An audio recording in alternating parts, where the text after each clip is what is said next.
എല്ലാവർക്കും വസുദേവ കുടുംബത്തിലേക്ക് സ്വാഗതം. ഹരേ കൃഷ്ണ, ഹരേ ഗുരുവായൂരപ്പ. ഓം ശ്രീ ഗണേശായ നമഃ. ഓം ശ്രീ ഗുരുഭ്യോ നമഃ. ഓം സം സരസ്വതിയെ നമഃ. ഇന്ന് നമ്മൾ 10ാമത്തെ ശ്ലോകമാണ് പഠിക്കാൻ പോകുന്നത്. ശ്ലോകം വായിക്കാം, എന്നിട്ട് അതിൻ്റെ വാക്യാർത്ഥവും അതിൻ്റെ ഡീറ്റെയിൽഡായിട്ടുള്ള എക്സ്പ്ലനേഷനും പറയാം. ഐശ്വര്യം ശങ്കരാദീശ്വര വിനിയമനം വിശ്വതേജോഹരാണാം തേജസംഹാരി വീര്യം വിമലമപി യശോ നിസ്പൃഹൈശ്ചോപഗീതം അംഗാസംഗാ സദാ ശ്രീരഖില വിദസി ന ക്വാപി തേ സംഗവാർത്താം തദ്വാദാകാരവാസിൻ മുരഹര ഭഗവച്ഛബ്ദമുഖ്യാശ്രയോസി. ഇവിടെ ഭഗവാൻ എന്ന ശബ്ദത്തിൻ്റെ അർത്ഥം അതെന്താണെന്ന് വിശദമായിട്ട് പറയുന്നുണ്ട്. ആരെയാണ് ഭഗവാൻ എന്ന് വിളിക്കേണ്ടത്, എന്താണ് ആ വാക്കിൻ്റെ പ്രത്യേകത, ഇതാണ് ഇവിടെ പ്രധാനമായിട്ട് പറയുന്നത്. അപ്പോൾ ഗുരുവായൂരപ്പനെ ഭഗവാൻ എന്ന് വിളിക്കുന്നു. കൃഷ്ണൻ, ഗുരുവായൂരപ്പൻ അല്ലെങ്കിൽ ബ്രഹ്മം എന്നൊക്കെ പറയുന്നത് ഒന്ന് തന്നെയാണ്. അപ്പോൾ ഇവിടെ ഭഗവാൻ എന്ന് വിളിക്കുന്നതിനുള്ള ക്വാളിറ്റീസ് എന്തൊക്കെയാണ്, എന്തുകൊണ്ട് ഭഗവാൻ എന്ന് വിളിക്കുന്നു, അതിൻ്റെ പ്രത്യേകതകൾ എന്തൊക്കെയാണ്, അങ്ങനെയുള്ള കാര്യങ്ങളാണ് ഇവിടെ പ്രധാനമായിട്ട് പറയുന്നത്. അപ്പോൾ ഭഗവാനെ ഇവിടെ മുരഹര എന്നാണ് വിളിക്കുന്നത്. മുരഹര എന്നാൽ എന്താണ്? മുരൻ എന്ന അസുരനെ വധിച്ചവൻ, ഹരിച്ചവൻ, മുരനെ നശിപ്പിച്ചവനായ ഭഗവാൻ, അതാണ് മുരഹരൻ എന്നാണ് ഭഗവാനെ വിളിക്കുന്നത്. വാദാകാരവാസിൻ, വാദാകാരം എന്നാൽ എന്താണ്? അതായത് വായുദേവനാൽ നിർമ്മിക്കപ്പെട്ട ആ ഒരു സ്ഥലം, അതായത് ഗുരുവായൂർ എന്നാണ് പറയുന്നത്. ഗുരുവായൂരിൽ വസിക്കുന്നവനെ. തേ അങ്ങയെ, ഐശ്വര്യം അതായത് ലക്ഷ്മി ദേവിയുടെ ആ ഒരു ലക്ഷ്മി വസിക്കുന്നിടത്താണ് ഐശ്വര്യം ഉണ്ടാവുക അല്ലേ? ഐശ്വര്യം എന്നാൽ ഈശ്വരത്വം. ശങ്കരാദീശ്വര വിനിയമനം, അതായത് ശങ്കരൻ തുടങ്ങിയ ഈശ്വരന്മാരെ നിയന്ത്രിക്കുന്നതാണ് അങ്ങയുടെ ഐശ്വര്യം. എല്ലാ ഈശ്വരന്മാരെ, അതായത് ശങ്കരൻ എന്നാൽ അത് ആരാണ്? സാക്ഷാൽ ശിവനെയാണ് പറയുന്നത്, ശങ്കരൻ. അപ്പോൾ ശങ്കരൻ മുതലായ മറ്റ് ഈശ്വരന്മാരെ നിയന്ത്രിക്കുന്നവനാണ് അങ്ങ്. വീര്യം തേജോ വിശ്വതേജോഹരാണാം തേജസ് സംഹാരി. ഇനി അങ്ങയുടെ വീര്യത്തെക്കുറിച്ച്, ഭഗവാന്റെ വീര്യത്തെക്കുറിച്ചാണ് പറയുന്നത്. ഭഗവാന്റെ വീര്യം എങ്ങനെയാണെന്ന് പറയുന്നത്? വിശ്വതേജോഹരാണാം തേജസ് സംഹാരി, അതായത് വിശ്വതേജോഹരന്മാരുടെ തേജസ്സിനെ പോലും സംഹരിക്കുന്നതാണ്. അതായത് വിശ്വത്തിലുള്ള മറ്റ് തേജസ്സുള്ളവരായിട്ടുള്ളവരുടെ പോലും ആ തേജസ്സിനെ സംഹരിക്കുന്നവനാണ് അങ്ങ്. അങ്ങയുടെ വീര്യം അത്രയും ഉന്നതമാണ്. തേ നിന്തിരുവടിയുടെ യശ അഭി, അങ്ങയുടെ യശസ്സാണെങ്കിലോ വിമലം എന്നാൽ എന്താണ്? നിർമ്മലം.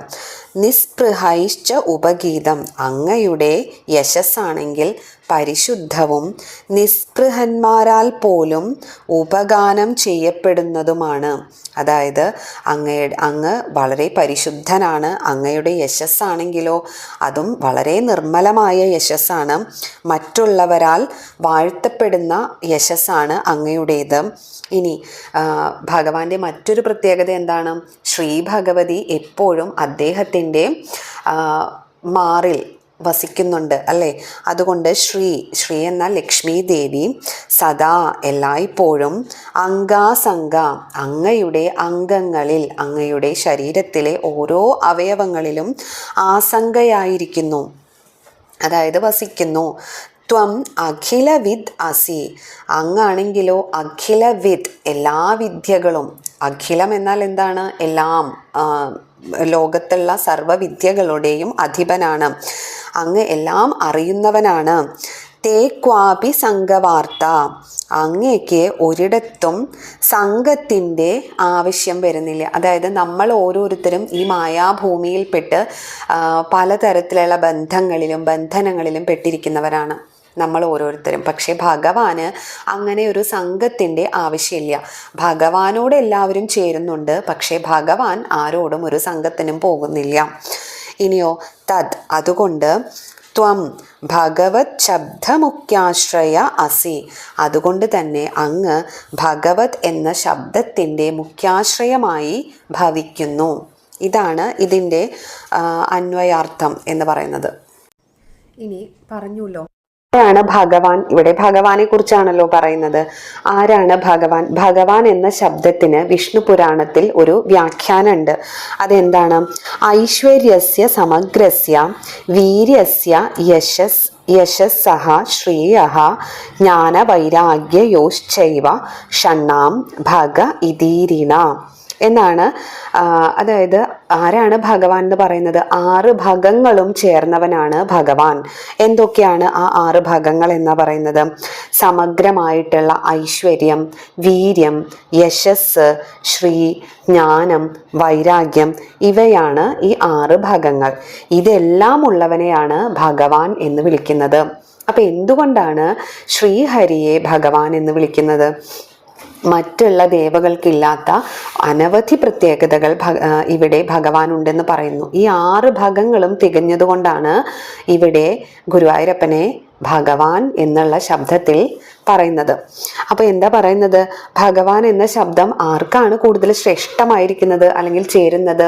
ശ്രീഹരിക്ക് അല്ലെങ്കിൽ ഗുരുവായൂരപ്പന്. എന്താ കാരണം? ഭഗവാൻ എന്ന ശബ്ദം മുരഹരനും വാതാകാരവാസിയുമായിട്ടുള്ള ചൈതന്യ രൂപിക്ക് മാത്രമേ ചേരുള്ളൂ എന്ന് കാണിക്കാൻ വേണ്ടിയിട്ടാണ് ഇവിടെ സമഗ്രമായിട്ടുള്ള ഐശ്വര്യത്തെക്കുറിച്ച് പറയുന്നുണ്ട്. ഐശ്വര്യം പ്രദാനം ചെയ്യുന്നത് ആരാണ്? സാക്ഷാൽ ലക്ഷ്മി ദേവിയാണ്. ആ ലക്ഷ്മി ദേവി ഭഗവാന്റെ ശരീരത്തിൽ വസിക്കുന്നു. പ്രത്യേകിച്ചും നമ്മൾ ശ്രീവത്സത്തിന്റെ കഥ പറഞ്ഞിരുന്നു. അപ്പോൾ ശ്രീവത്സത്തിലാണ്, ഭഗവാന്റെ മാറിടത്തിലാണ് ലക്ഷ്മി ദേവി വസിക്കുന്നത്. അതുകൊണ്ട് തന്നെ ഭഗവാൻ എല്ലായ്പ്പോഴും ശ്രീയുള്ളവനാണ്, ലക്ഷ്മി കടാക്ഷമുള്ളവനാണ്. അല്ലെങ്കിൽ ലക്ഷ്മി ദേവി അദ്ദേഹത്തിൽ സദാ നിവസിക്കുന്നുണ്ട്. അതുകൊണ്ട് തന്നെ അദ്ദേഹത്തിന് ശ്രീക്ക് കുറവുണ്ടാവില്ല, ഐശ്വര്യത്തിന് കുറവുണ്ടാവില്ല. സദാ അദ്ദേഹത്തിന് ഐശ്വര്യം വിളയാടിക്കൊണ്ടിരിക്കുന്നുണ്ട്. ഇനിയോ, അതായത് ഈ ആദ്യത്തെ തന്നെ ഒരു പ്രത്യേകത എന്ന് പറയുന്നത് ഐശ്വര്യമാണ്. അത് അദ്ദേഹത്തിന് സമൃദ്ധിയായിട്ടുണ്ടെന്നാണ് പറയണത്. ഇനി ശങ്കരൻ തുടങ്ങിയ മറ്റ് ഈശ്വരന്മാരെ, അതായത് ശങ്കരൻ ആയിക്കോട്ടെ, ശിവനായിക്കോട്ടെ, ബ്രഹ്മാവായിക്കോട്ടെ, ഇന്ദ്രാദി ദേവകളായിക്കൊള്ളട്ടെ, ഏത് ഈശ്വരന്മാരെയും നിയന്ത്രിക്കുന്നത് ആരാണെന്നാണ് പറയുന്നത്? ഈ മുരഹരനാണ്, അതായത് ഈ ഭഗവാനാണ്. അപ്പോൾ ഈശ്വരഭാവമാണ് ഐശ്വര്യം എന്ന് പറയണത്. മറ്റ് ഈശ്വരന്മാരെ, അവരെ നിയന്ത്രിക്കണമെങ്കിൽ എന്ത് വേണം? ഈ ഐശ്വര്യം അത്യാവശ്യമാണ്. അപ്പോൾ അതുകൊണ്ട് തന്നെ മറ്റുള്ളവരെ നിയന്ത്രിക്കാൻ ഇദ്ദേഹത്തിന് സാധിക്കുന്നത് പോലും ഇദ്ദേഹത്തിലുള്ള ഈ ഐശ്വര്യം കൊണ്ടാണ് എന്നാണ് പറയപ്പെടുന്നത്. അതുകൊണ്ട് ഐശ്വര്യം നിറഞ്ഞു നിൽക്കുന്ന ഈ ഭഗവാനെ, അതായത് ഭഗവാന്റെ ഏറ്റവും പ്രധാനപ്പെട്ട ഒരു ക്വാളിറ്റി, ഭഗവാൻ എന്ന് പറയുന്ന ഒരാൾക്ക് വേണ്ട ഏറ്റവും പ്രധാനപ്പെട്ട ക്വാളിറ്റി എന്ന് പറയുന്നത് ഈ ഐശ്വര്യമാണ്. അത് ഭഗവാനിൽ സദാ നിറഞ്ഞു നിൽക്കുന്നു. ഇനി അടുത്തതാണ്, രണ്ടാമത്തെ യോഗ്യത എന്താണ് പറയുന്നത്? വീര്യസമഗ്രതയാണ്. ഐശ്വര്യ സമഗ്രത അദ്ദേഹത്തിൽ നിറഞ്ഞു നിൽക്കുന്നുണ്ട്. അടുത്തതാണ് വീര്യം. ഇനി വിശ്വതേജോഹരാണാം തേജസ് സംഹാരി എന്ന് പറയുന്നുണ്ട്. ഇവിടെ ഗുരുവായൂരപ്പൻ എന്താണെന്ന് പറയുന്നത്? മുരഹരന്റെ വീര്യം അദ്ദേഹത്തിനുണ്ട്. മുരൻ എന്ന അസുരനെ ഹരിച്ചവനാണ് ഭഗവാൻ. ആ മുരഹരന്റെ വീര്യം ഗുരുവായൂരപ്പനിൽ നിറഞ്ഞു നിൽക്കുന്നുണ്ട്. ഇനി മറ്റ് ദേവന്മാരുടെ തേജസ്സിനെ സംഹരിക്കുന്നത് കൊണ്ട് തേജസ് ഉള്ളവരാണ് ശങ്കരാദികൾ. ശങ്കരൻ മുതലായിട്ടുള്ള ദേവന്മാർ മറ്റുള്ളവരെ ഹരിക്കുന്നത് കൊണ്ട്, മറ്റ് ദേവന്മാരുടെ തേജസ്സിനെ സംഹരിക്കുന്നത് കൊണ്ട് തന്നെ ഇവർക്ക് തേജസ് ധാരാളമായിട്ടുണ്ട്. ഇനി ഇവരുടെ തേജസ്സിനെ പോലും ആര് സംഹരിക്കുന്നു എന്നാണ് പറയുന്നത്? സാക്ഷാൽ ഭഗവാൻ സംഹരിക്കുന്നു. അതിനുള്ള ഒരു ക്വാളിറ്റി അദ്ദേഹത്തിനുണ്ട് എന്നാണ് പറയുന്നത്. ഇവിടെ ഈ വിശ്വതേജോഹരാണാം തേജ എന്നതിനെ മറ്റൊരർത്ഥത്തിലും കൂടി വ്യാഖ്യാനിക്കുന്നുണ്ട്. രാവണാദികളായിട്ടുള്ള പല രാക്ഷസന്മാരുണ്ടല്ലോ, ഇവരെല്ലാം ഈ മഹാശക്തരായിട്ടുള്ള അസുരന്മാർക്ക് അവരുടെ തേജസ്സിനെ സംഹരിക്കുന്നു എന്നുള്ള അർത്ഥത്തിലും വേണമെങ്കിൽ ഇവിടെ വ്യാഖ്യാനിക്കാം. അപ്പോൾ ആ ഒരു തേജസ്സിനെ സംഹരിക്കുന്നത് കൊണ്ട് ഇദ്ദേഹത്തെ എന്ത് വിളിക്കാം? ഭഗവാൻ എന്ന് വിളിക്കാം. അതായത് അവരെയൊക്കെ സംഹരിക്കാനായിട്ടുള്ള ആ ഒരു കഴിവ് ഇന്ദ്രാദികളായിട്ടുള്ള ദേവകൾക്കും ശങ്കരനാദിയായിട്ടുള്ള ഈശ്വരന്മാർക്കും ഉണ്ട്. അപ്പോൾ അവരുടെ ഈ ഇന്ദ്രാദി ദേവകളെയും ശങ്കരൻ്റെയും പോലും തേജസ്സിനെ സംഹരിക്കാനായിട്ടുള്ള ആ ഒരു പ്രാപ്തി അല്ലെങ്കിൽ കഴിവ് ആർക്കുണ്ട്? നമ്മുടെ ഭഗവാനുണ്ട്. അതുകൊണ്ട് ഭഗവാൻ വീര്യം എന്ന ആ ഒരു ക്വാളിറ്റി അദ്ദേഹത്തിലുണ്ട്, തേജസ് ഉണ്ട്. ഇനി അടുത്തതോ, അപ്പോ ഈ ഇന്ദ്രാദി ദേവകളുടെ തേജസ്സിനെ സംഹരിച്ച് വിശ്വ തേജസ്സിനെ അതിനെ ഇരുട്ടാക്കി മാറ്റിയിട്ടുള്ള അസുരന്മാരുണ്ട്. ഈ അസുരന്മാരുടെ തേജസ്സിനെ സംഹരിക്കാനായിട്ടാണ് ഭഗവാൻ മത്സ്യാവതാരങ്ങളൊക്കെ എടുത്തു വരുന്നത്. മത്സ്യം, കൂർമ്മം ആദിയായിട്ടുള്ള അവതാരങ്ങൾ എടുത്തു വരുന്നത് എന്തിനു വേണ്ടിയിട്ടാണ്? ഈ അസുരന്മാരുടെ ശ്രേയസ്സിനെ അല്ലെങ്കിൽ അവരുടെ തേജസ്സിനെ സംഹരിക്കാനായിട്ടാണ്. അപ്പോൾ ഈ അവതാരങ്ങളിൽ ഈ തേജസ് എല്ലാം സംഹരിക്കാൻ വേണ്ടി ഭഗവാൻ അവതാരങ്ങൾ എടുത്തു വരുന്നു. അതുകൊണ്ട് തന്നെ ആ തേജസ്സിനെ പോലും സംഹരിക്കാൻ പ്രാപ്തനായിട്ടുള്ള മുരഹരന്റെ തേജസ്സിനെ കുറിച്ചാണ് ഇവിടെ പറയുന്നത്. മുരഹരൻ എന്ന പേര് തന്നെ എന്താണ് സൂചിപ്പിക്കുന്നത്? ലോകകണ്ഠകനായിട്ടുള്ള മുരനെ സംഹരിച്ചതുകൊണ്ടാണ് ഇദ്ദേഹത്തിന് മുരഹരൻ എന്ന പേര് ലഭിച്ചിരിക്കുന്നത്. ഇനി അടുത്തതായിട്ട് മൂന്നാമത്തെ യോഗ്യത എന്ന് പറയുന്നത് യശസ്സാണ്. എന്തുകൊണ്ടാണ് ഭഗവാന് യശസ് ഉണ്ടെന്ന് പറയുന്നത്? യശസ് എല്ലാ ദേവന്മാർക്കും ഉണ്ട്. അപ്പോൾ പ്രത്യേകിച്ചും കളങ്കരഹിതമായിട്ടുള്ള യശസ്സാണ് ഭഗവാനുള്ളത്. അതുകൊണ്ടാണ് വിമലം എന്ന് പ്രത്യേകിച്ച് എടുത്തു പറയുന്നത്. അദ്ദേഹത്തിന് നിർമ്മലമായിട്ടുള്ള യശസ്സാണുള്ളത്. ഈ യശസ്സിനെയാണ് വിമലം എന്ന് വിശേഷിപ്പിക്കുന്നത്. അപ്പോൾ ഭഗവാൻ ശുദ്ധ സത്വമൂർത്തിയാണ് ഭഗവാൻ. ആ ഭഗവാൻ മുരഹരന്റെ കീർത്തി ഒരു കളങ്കമില്ലാത്തതാകയാൽ നിസ്പൃഹന്മാർ പോലും അതിനെ സ്തുതിച്ചു പാടുന്നു എന്നാണ് പറയുന്നത്. അപ്പോൾ കളങ്കിതമായിട്ടുള്ള യശസ്സുള്ളവരെ സ്തുതിച്ചു പാടുന്ന കവികളും ഗായകരും ഉണ്ട്.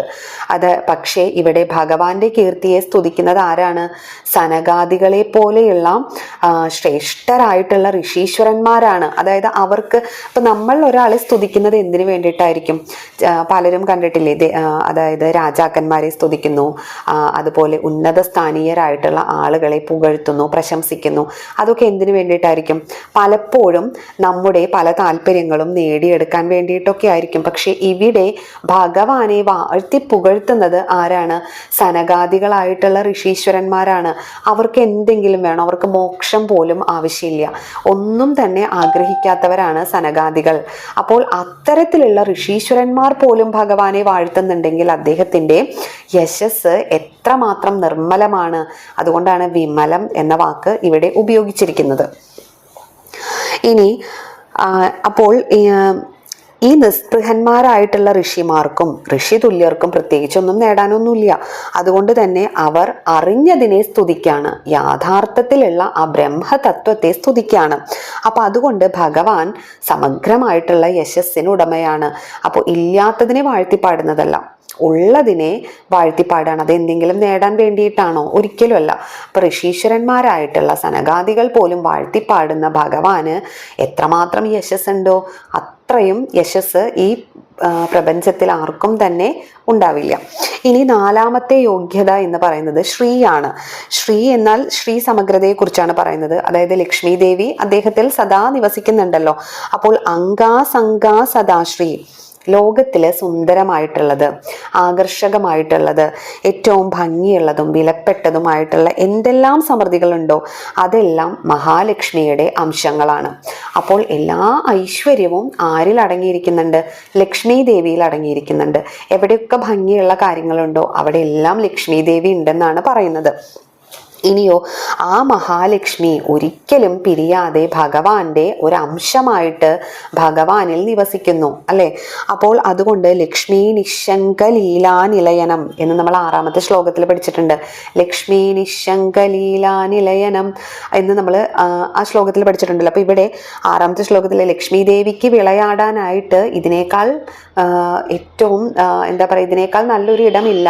അപ്പോൾ ഭഗവാന്റെ ശരീരത്തിൽ അല്ലെങ്കിൽ ഭഗവാന്റെ ആ മാറിയിടത്തിൽ ലക്ഷ്മി ദേവി സദാ നിവസിക്കുന്നു. അപ്പോൾ ശ്രീക്ക് എന്തെങ്കിലും പഞ്ഞുണ്ടോ? ഭഗവാൻ സദാ ശ്രീ കൂടെ ഉള്ളത് കൊണ്ട് തന്നെ അദ്ദേഹത്തിന്റെ ആ 4ാമത്തെ ഒരു ക്വാളിറ്റി എന്ന് പറയുന്നത് ശ്രീയും അദ്ദേഹത്തിൽ വിളയാടുന്നുണ്ട്. ഇനി അഞ്ചാമത്തെ യോഗ്യത എന്ന് പറയുന്നത് ജ്ഞാനാണ്, ജ്ഞാനസമഗ്രതയാണ്. ഇവിടെ അഖില വിദസി എന്ന് പറയുന്നുണ്ട്. അതായത് ഭഗവാൻ എന്ന് പറയുന്നത് സർവവും അറിയുന്നവനാണ്. അതായത് എന്താണ്, എല്ലാ ജ്ഞാനങ്ങളുടെയും ഉറവിടം ഭഗവാനിലാണ്. വേദങ്ങളെ പോലും വീണ്ടെടുത്തവനാണ് ഭഗവാൻ. അപ്പോൾ ഈ ഭഗവാനിൽ എല്ലാ അറിവുകളും ഭഗവാനിലാണ് വസിക്കുന്നത്. അതുകൊണ്ടാണ് ഇവിടെ അഖില വിദസി, അതായത് അഖിലവും സർവവും അറിയുന്നവനാണ് ഭഗവാൻ എന്ന പ്രയോഗം കൊണ്ട് ഈ ജ്ഞാനസമഗ്രതയും അദ്ദേഹത്തിനുണ്ട്. ഇനി ആറാമത്തെ യോഗ്യതയായിട്ട് പറയുന്നത് എന്താണ്? വൈരാഗ്യമാണ്. വൈരാഗ്യം എന്ന് പറഞ്ഞാൽ എന്താണ്? ഒന്നിനോടും ഒട്ടി നിൽക്കാത്തത്, അല്ലേ? നമ്മൾ ഓരോരുത്തരും പലതിനോടും ഒട്ടി നിൽക്കുന്നുണ്ട്.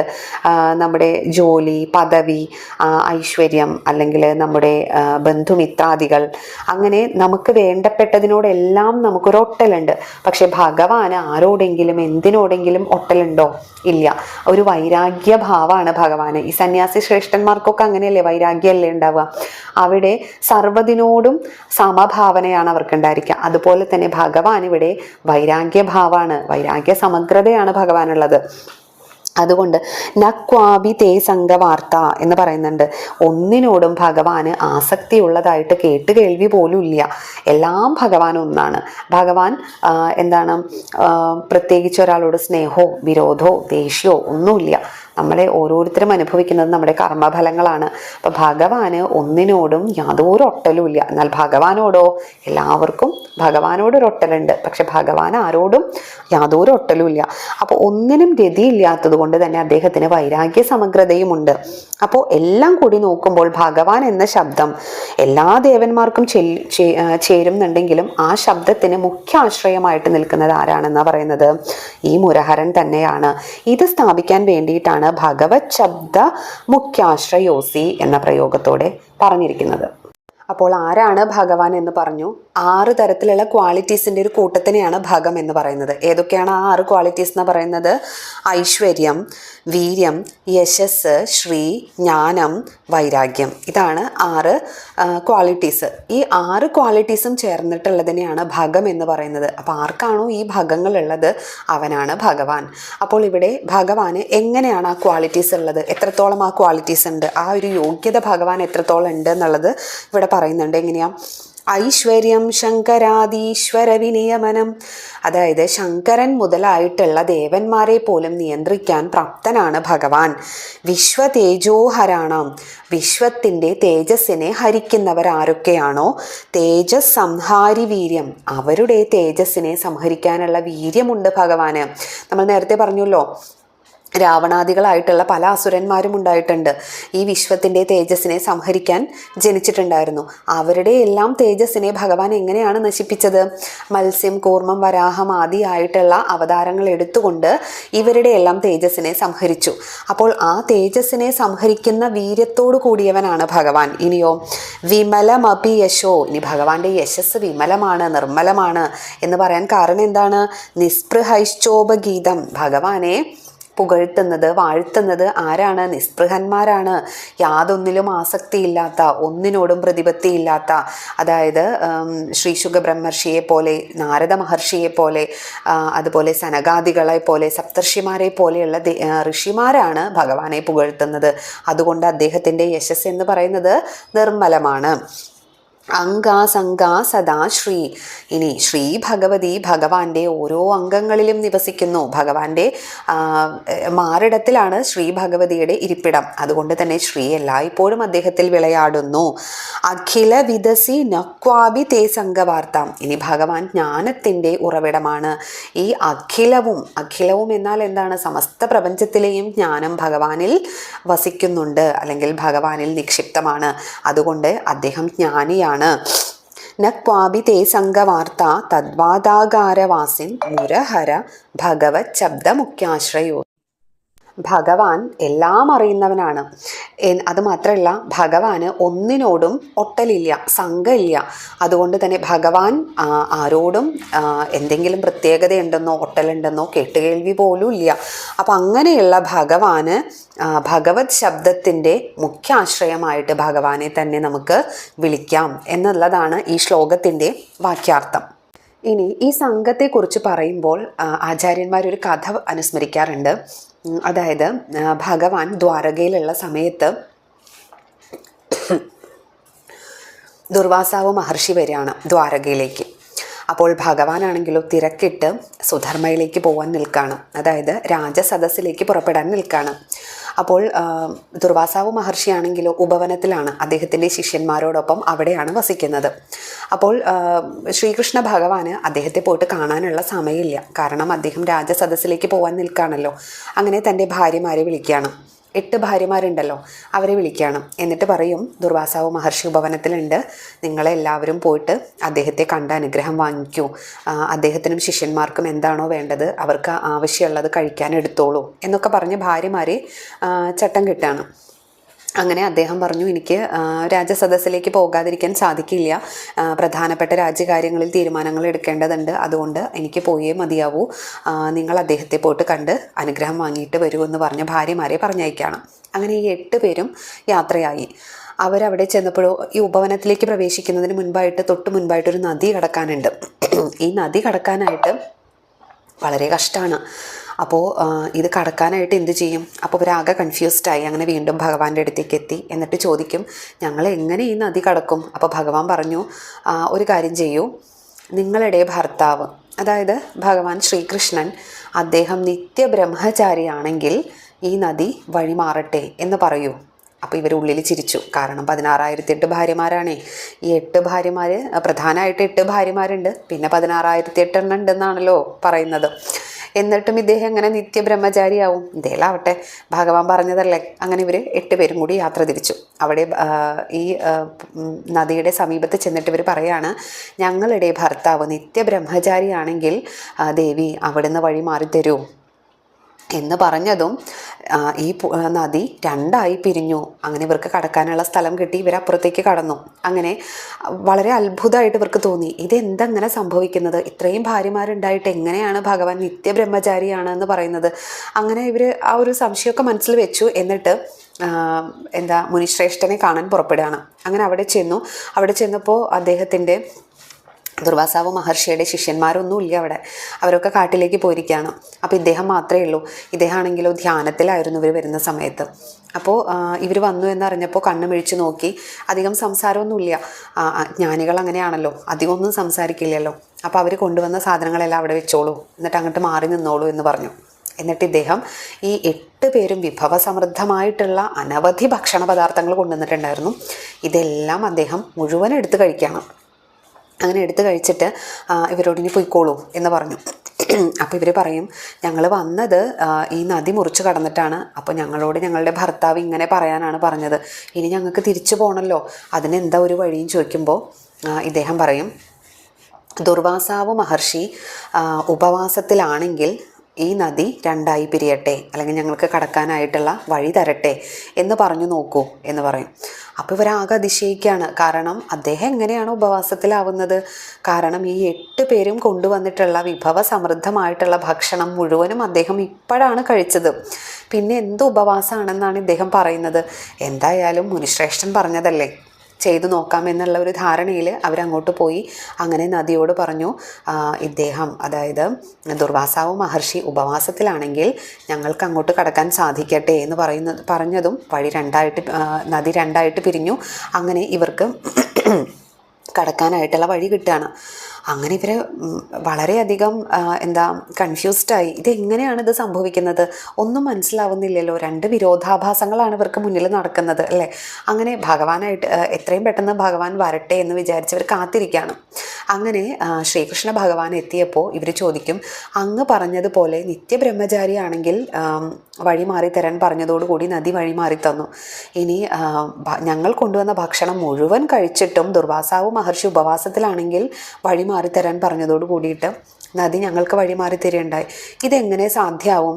അങ്ങേക്ക് ഇത്രയും ഭാര്യമാരുണ്ടല്ലോ, എന്നിട്ടും അങ്ങ് എങ്ങനെയാണ് നിത്യബ്രഹ്മചാരി ആയത് എന്ന് ചോദിക്കുമ്പോൾ ഭഗവാൻ പറയും, നിത്യബ്രഹ്മചാരി എന്നാൽ എന്താണ് അർത്ഥം?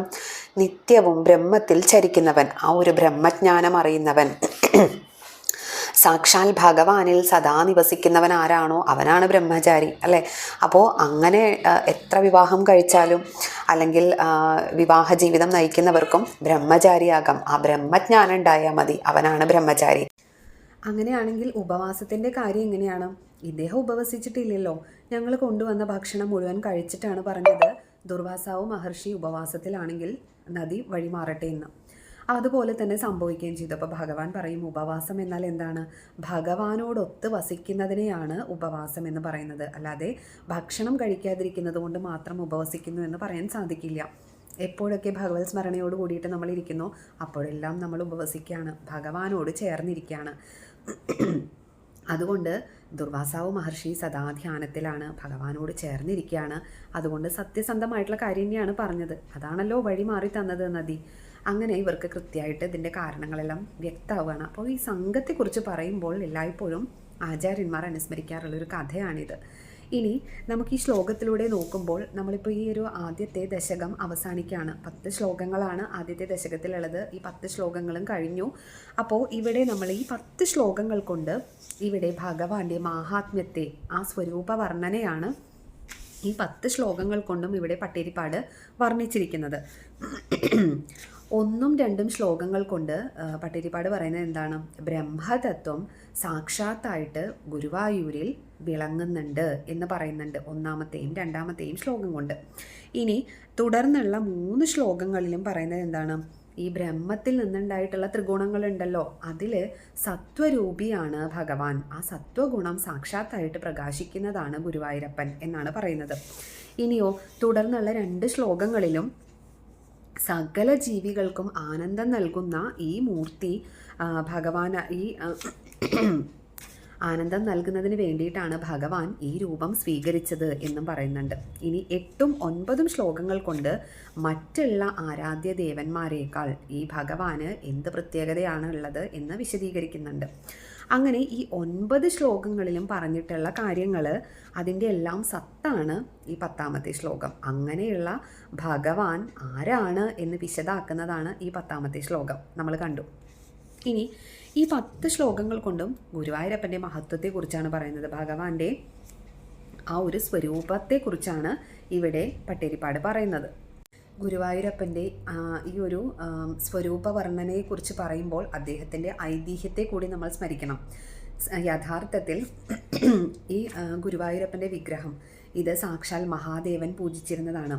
മഹാദേവനിൽ നിന്നും ആർക്കാണ് കിട്ടിയത്? ബ്രഹ്മാവിന് ലഭിച്ചു. ബ്രഹ്മാവിൽ നിന്നും സുതപസ്സിനും, സുതപസ്സിൽ നിന്നും വസുദേവർക്കും ലഭിച്ചു. അങ്ങനെ വസുദേവർ പൂജിച്ചിരുന്ന വിഗ്രഹം ദ്വാരക കടലെടുത്തപ്പോൾ കടലിൽ മുങ്ങിപ്പോവാണ്. അങ്ങനെ ശ്രീകൃഷ്ണ പരമാത്മാവിൻ്റെ നിർദ്ദേശപ്രകാരം ബൃഹസ്പതിയും വായുദേവനും ചേർന്ന് ഇത് ഇവിടെ കൊണ്ടുവന്ന് പ്രതിഷ്ഠിക്കുകയാണ്, ഗുരുവായൂരിൽ കൊണ്ടുവന്ന് പ്രതിഷ്ഠിക്കുകയാണ്. അങ്ങനെയാണ് ഗുരുവും വായുവും ചേർന്ന് പ്രതിഷ്ഠിച്ചതുകൊണ്ട് ഗുരുവായൂർ എന്ന സ്ഥലത്തിന് പേര് ലഭിച്ചതും അവിടുത്തെ പ്രതിഷ്ഠാമൂർത്തിക്ക് ഗുരുവായൂരപ്പൻ എന്ന പേര് ലഭിച്ചതും. ഇത് വളരെ എല്ലാവർക്കും അറിവുള്ള ഒരു കാര്യം തന്നെയാണ് അല്ലേ. ഇനി ഗുരു എന്ന് പറയുന്നത് ആരാണ്? സർവശ്രേഷ്ഠൻ എന്നാണ് ഗുരു എന്നുള്ള പദം കൊണ്ട് ഉദ്ദേശിക്കുന്നത്. അതായത് ഗുരു എന്ന പദം ബ്രഹ്മവാചിയാണ്. ഇനി വായു എന്നാൽ എന്താണ്? പവനൻ. ആരാണ് പവനൻ? നമ്മുടെ ഓരോരുത്തരുടെയും ഉള്ളിലിരിക്കുന്ന പ്രാണനാണ് വായു എന്ന് പറയുന്നത്. അപ്പോൾ ഈ പ്രാണൻ്റെ ആസ്ഥാനമാകയാൽ, അല്ലെങ്കിൽ ഈ പ്രാണൻ വസിക്കുന്ന ഇടമായതുകൊണ്ട് പവനപുരം, ഗുരു പവനപുരം എന്നുള്ള വാക്ക് ഇവിടെ ഇങ്ങനെയാണ് ഇതിൻ്റെ അർത്ഥം വരുന്നത്.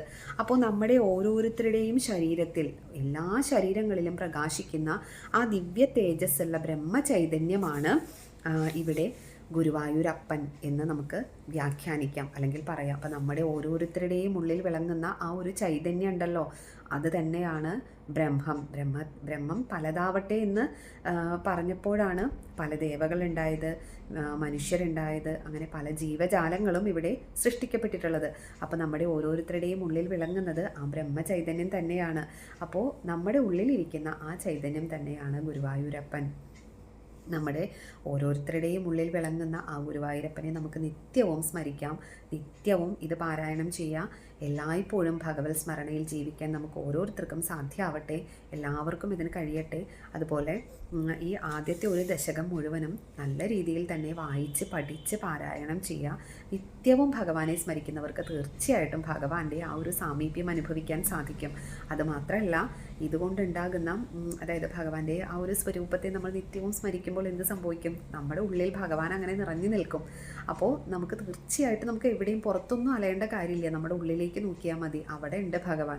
നമ്മുടെ ഏതൊരു ചോദ്യങ്ങൾക്കും, ഏതൊരു സംശയങ്ങൾക്കും, ഏതൊരു സങ്കടങ്ങൾക്കും ഉത്തരമായിട്ട് ഭഗവാൻ അവിടെ നിറഞ്ഞു നിൽക്കുകയാണ്. നീ ഒന്ന് തിരിഞ്ഞു നോക്കൂ, നിൻ്റെ ഉള്ളിലേക്ക് നോക്കൂ എന്ന് പറഞ്ഞുകൊണ്ട് ഭഗവാൻ അവിടെ തന്നെ ഉണ്ട്. അപ്പോൾ എല്ലാവർക്കും ഭഗവാന്റെ ആ ഒരു സാമീപ്യം അനുഭവവേദ്യമാകട്ടെ എന്ന് ആശംസിച്ചുകൊണ്ട് പ്രാർത്ഥിച്ചുകൊണ്ട് അപ്പോൾ ഇന്നത്തെ ഒരു ക്ലാസ് ഇവിടെ അവസാനിപ്പിക്കുകയാണ്. എല്ലാം ഭഗവാനിൽ സമർപ്പിക്കുന്നു. സർവം ശ്രീകൃഷ്ണാർപ്പണമസ്തു.